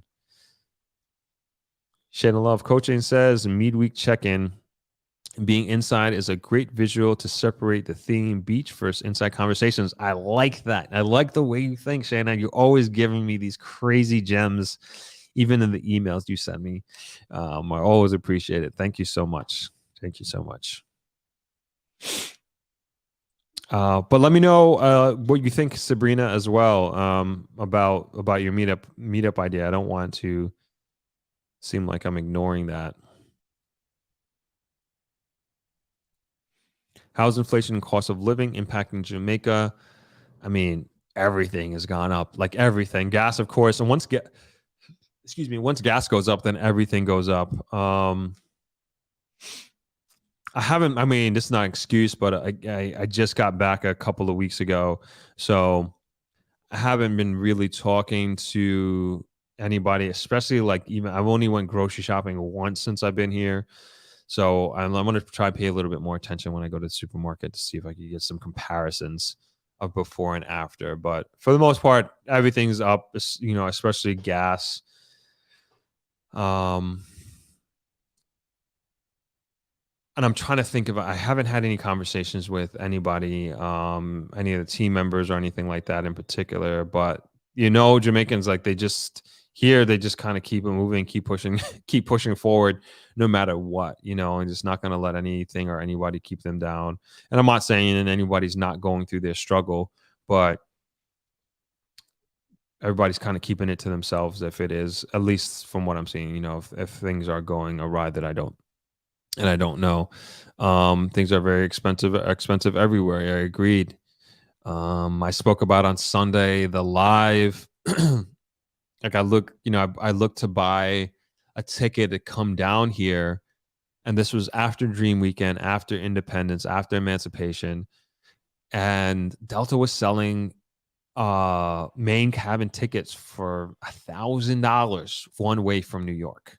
It's like you gotta be kidding me. And I love flying Delta, and I forget, did I fly JetBlue? I think I flew JetBlue coming down because they had the only reason still expensive, but it was less than $1,000. It was less than $500, which is still, I think was it $300? Probably around $300, something around that. But I was listening to a podcast yesterday about the airlines and what's been happening, but apparently Delta is having some of the toughest problems with staffing, and so what they're doing is they're cutting flights out and increasing prices because they can't keep up with demand. But hopefully, from what I understand, once we get out of the summer, demand will come down, and then hopefully pricing will come down, and also service will go back up, and flight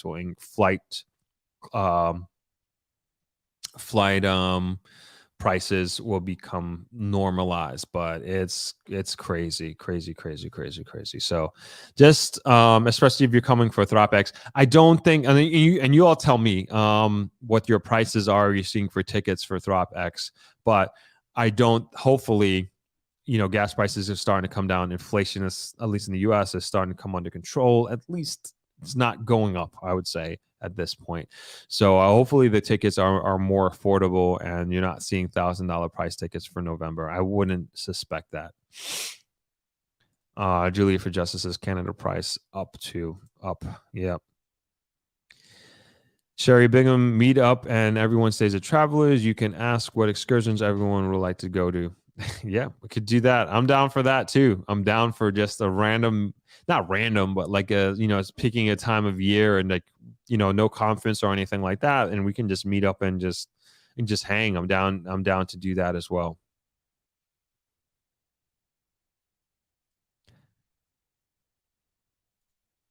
All right.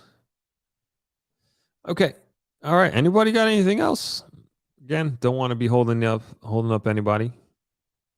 I hope you like the new format here, being in the studio.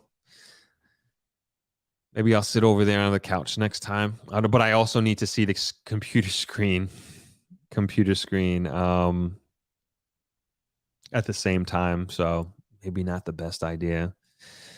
Chris PW asks, what are Jamaican interest rates over there? I don't know. I know. All right. So some interest rates I do know off the top of my head, like credit card interest rates, I believe are like 43%. So you don't want to carry a balance on your credit card. I think US loans, I believe you can get down to like, I think generally speaking are like 9% US loans, and then I believe I've heard people get them down to 6%. Jamaican loans are usually, and I guess again, last I checked, are in the double digits. So you're talking about like, maybe 14%, which is kind of crazy. I know it's up there, but that's what it is sometimes out here. But in general, I don't know where you're chiming in from, Chris, but in general, they are much higher than the US for sure. Julie says, I'm in Negril the week after November. I pay less than 1,000 Canadian two-way. There you go, WestJet. Yeah, I don't. That still sounds expensive to me. Is that expensive or is that normal, Julia? Thank you, Shayna. Shayna says, great discussions on the chat. Enjoy the rest of your day, everybody. Yep, I'm gonna pop out of here too. I'm gonna grab some dinner, but these weekday chats, I like them. Like I said, they're easier. And then I dedicated 2 hours to this, and I'm gonna try to keep it at that. Once every 2 weeks, so we could do 2 hours, and we can just kind of hang out. Shayna says, if you have a TV, you can cast YouTube while in the couch. Just an idea. Is this for me or is this for people who are watching? Julie says those $1,000 Canadian two-way is normal. Okay, cool. Cool. Don't have answers to those, Chris. I don't want to speak out of turn with the mortgage rates. And I do. I should get my brother on here. You know what? I'm gonna get my brother on next time. So he just he bought an apartment recently, and he would be the best person to speak to this. I don't know these off the top of my hand, and I don't want to give you incorrect information. But great questions today, Chris. We're trying to get some accurate information for you on that. Sorry, I'm not more helpful.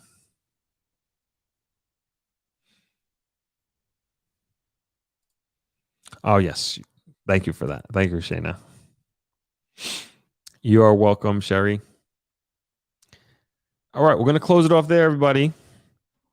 So enjoy the rest of the work week. Only one more day. Tomorrow's Friday. And we got a video coming out, podcast coming out on Saturday. That is with Jamaica Uncut. And then we have our YouTube live again on Sunday.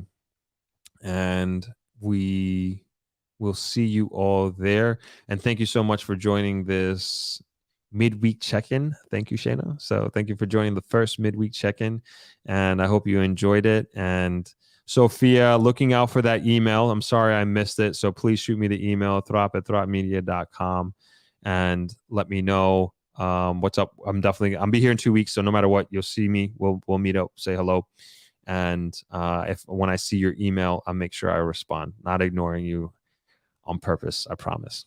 Have a good evening, everybody. See you on Sunday. Hope you can make it. Going to do 12 o'clock, same time. Oh, there you go. My brother Winfield's right there. There you go, Chris. 7 to 9%. I believe that's the mortgage rate, Field.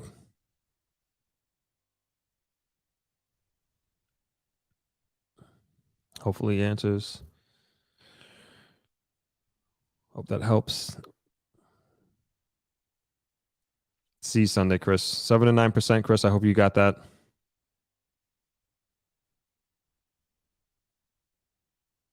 All right, we are gone. Thanks, Field.